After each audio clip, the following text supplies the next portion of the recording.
Assalamualaikum warahmatullahi wabarakatuh, warga Sukawedi semua. Ketemu lagi bareng saya Raden Ruli. Semoga nggak bosen ya. Kali ini saya akan menceritakan sebuah pengalaman yang dialami oleh ibu saya. Sebenarnya saya juga ngalamin, cuma waktu itu saya masih kecil ya, masih SD. Jadi agak lupa gitu ceritanya. Nah, jadi tuh dulu kami tuh di kampung punya tetangga yang bisa dibilang tuh tetangga ini orangnya karakternya karakter temperamental ya. Jadi sedikit-sedikit emosi bawaannya gitu. Jadi kalau ada kumpul sama warga, meeting RW atau RT gitu ya. Kalau orang ini ikut biasanya suka marah-marah gak jelas sendiri gitu. Ya temperamen aja. Belum lagi hal-hal lain kayak kadang diam-diam suka buang sampah sembarangan gitu. Ya yang jelas tipikal tetangga yang kurang disukai oleh warga sekitar gitu. Ya mungkin di antara warga Sukawedi semua ada yang punya tetangga seperti itu ya. Nah, di lain hal tetangga ini juga suka melakukan kekerasan terhadap anaknya sendiri. Anaknya SD kurang lebih kelas 5 lah, kelas 5 atau kelas 5. Harusnya masih sekolah kelas 5, tapi anaknya putus sekolah.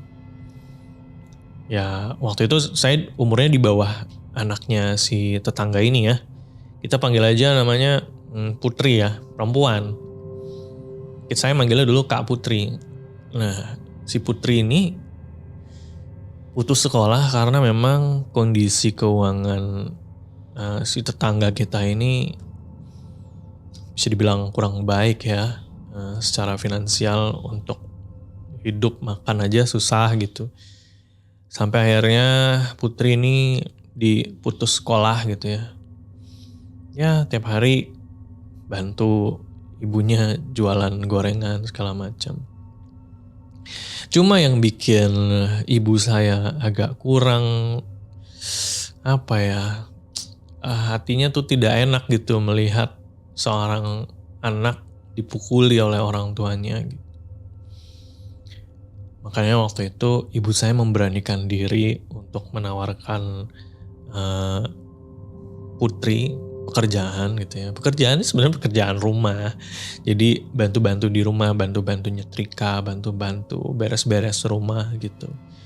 Ya buat nambah-nambah uang jajan. Karena buat jajan aja si Putri tuh kadang kasihan harus minta sama orang tuanya dan dipukul gitu ya.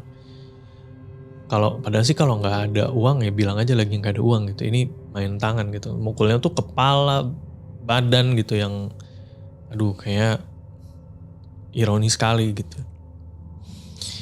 Dan akhirnya dibolehkan sama orang tuanya Putri untuk Putri bisa ngebantuin ibu di rumah. Ya akhirnya beberapa waktu berlalu Putri pekerjaannya sangat baik gitu ya, rumah bersih dan ya lebih bersih dari biasanya gitu. Nyetrika juga awal-awal masih kurang rapi ya, tapi diajarin sama ibu akhirnya nyetrikanya jadi rapi gitu, lemari-lemari kita jadi rapi. Dan saya juga jadi punya teman di rumah, seorang kakak ya, jadi kayak kakak aja gitu. Kadang Kak Putri ini pelajaran-pelajaran yang dia masih ingat masih suka bantuin saya bikin PR. Terus Putri kemudian banyak bercerita sama ibu tentang orang tuanya gitu. Bahkan katanya untuk makan malam saja Putri harus menahan lapar di rumahnya. Nah untuk hal itu akhirnya ibu nih suka naro makanan tapi di teras rumahnya gitu. Maksudnya di teras rumah kita gitu. Suruh naruh makanan piring yang tutupnya tuh pakai tutup panci gitu ya. Pakai tutup panci yang mana kalau misalkan Putri malam lapar, Putri bisa tuh datang ke teras kita gitu. masuk aja nggak apa-apa kata ibu. Pagernya memang nggak dikunci ya, rumah kampung gitu ya, pagernya masih pagar kayu gitu yang cuma di slot sedikit bisa kebuka gitu. Ya Putri akhirnya kalau malam lapar suka ngambil makanan yang di piring itu gitu, makan di situ di teras rumah, terus kemudian sambil merindik-rindik diam-diam pulang lagi ke rumah. Sampai suatu ketika terjadi keributan di tetangga kita itu. Entah itu barang panci atau apa gitu ya, yang jatuh ke lantai terus bunyinya sangat terdengar nyaring gitu. Dan saya waktu itu, saya masih inget nih, waktu itu ibunya Putri tuh jerit teriak keras banget. Terus ya akhirnya tetangga-tetangga keluar. Ibu sebenarnya mau masuk ke rumah itu gitu, cuma ditahan sama bapak, udah jangan dulu gitu ya, maksudnya jangan dulu. Tapi ada beberapa tetangga yang duluan masuk ke rumah itu. Ya akhirnya di situ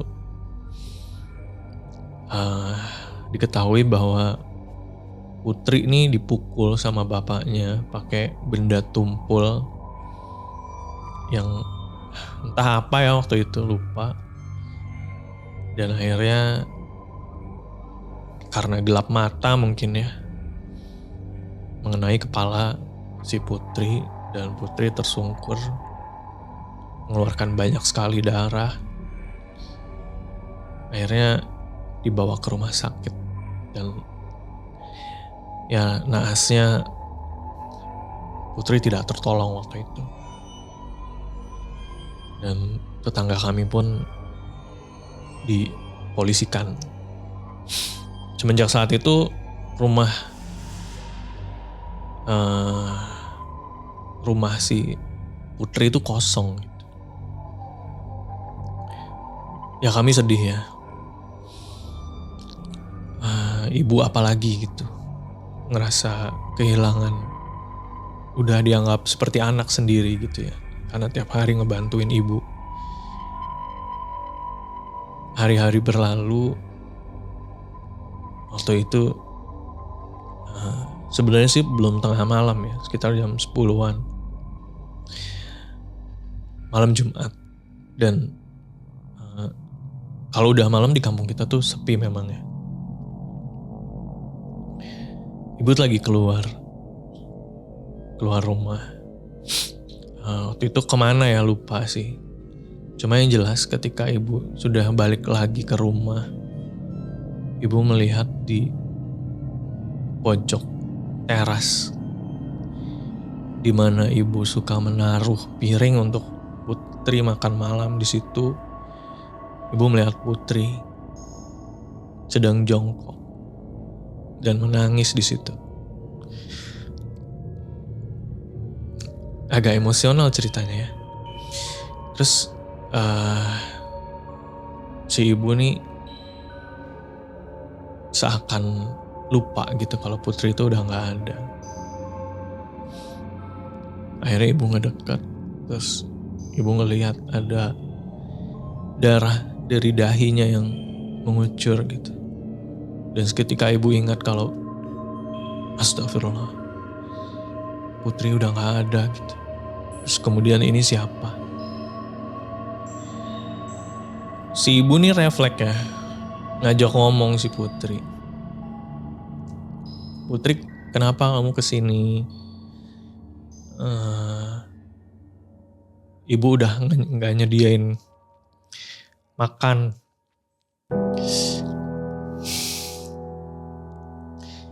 Jadi sedih gini.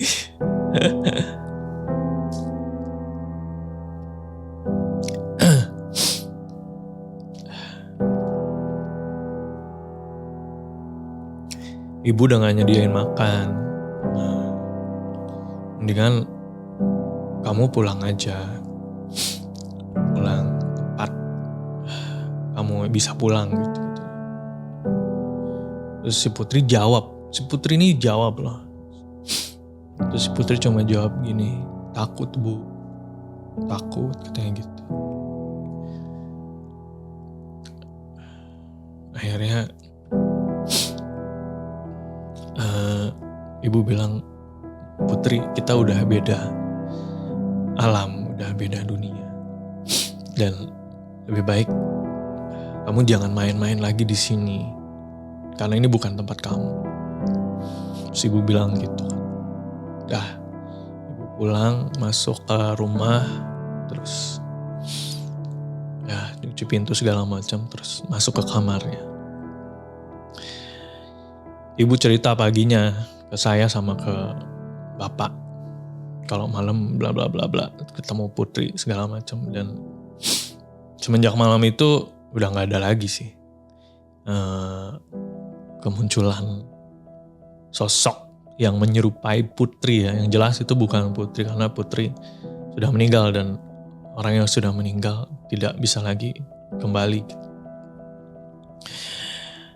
Dan ya rumah tetangga kita kosong sampai lama banget gitu ya. Sampai akhirnya mungkin dijual dan ditempati sama orang baru. Dan kenangan bersama Putri, Kak Putri ya, masih bisa saya ingat sampai sekarang. Oke, itu dia cerita mencekam untuk kali ini. Terima kasih sudah mendengarkan. Mohon maaf ceritanya agak emosional. Jangan lupa buat warga Sukawudi semua yang punya cerita horor atau pengalaman horor bisa langsung aja dikirimin ya rekaman audionya ke email di podcast.ceritahoror@gmail.com. Jangan lupa di-share, di-subscribe, di-komen kalau perlu. Ketemu lagi bareng saya Raden Ruli di episode selanjutnya. Wassalamualaikum warahmatullahi wabarakatuh.